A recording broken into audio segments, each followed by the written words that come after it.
Kapan waktu yang paling tepat untuk melakukan ruwatan buang sial ini?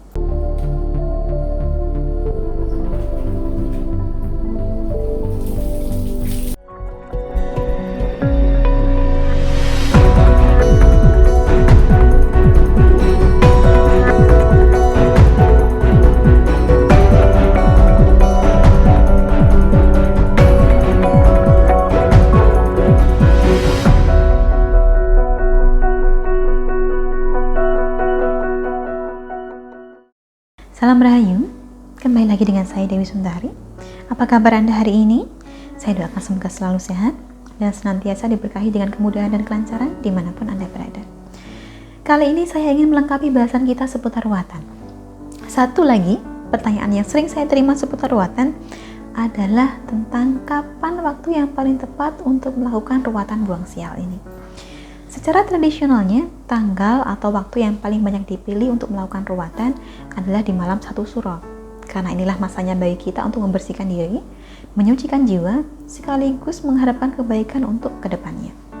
Selain tanggal 1 Suro, karena memang yang namanya 1 Surohnya terjadi setahun sekali, waktu lain yang bisa menjadi pilihan adalah pada hari weton orang yang bersangkutan.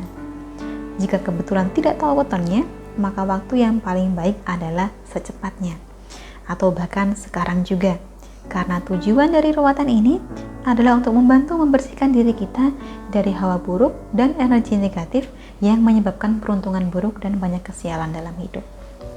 Selubung energi negatif ini yang kemudian mendatangkan nasib buruk atau sengkala, jika dibiarkan berlarut-larut maka semakin lama akan semakin pekat.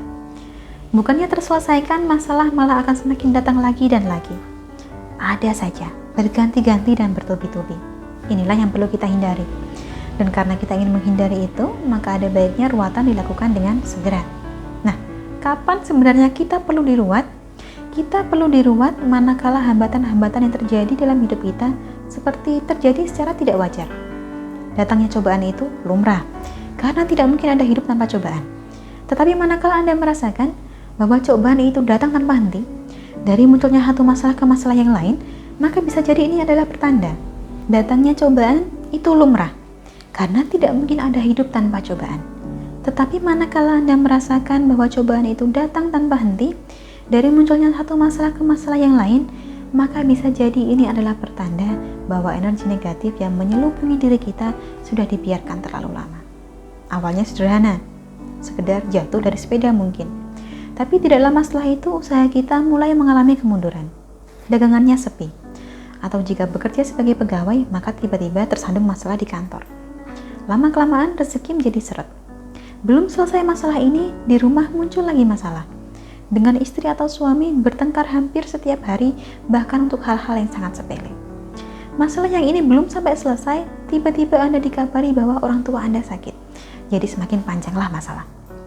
Bila sudah demikian, maka mungkin inilah cara Tuhan mengingatkan kita bahwa ini sudah waktunya bagi kita untuk lebih mendekatkan diri dan mulai melihat segala sesuatu dari sisi spiritualnya juga, bukan hanya dari apa yang nampak di mata.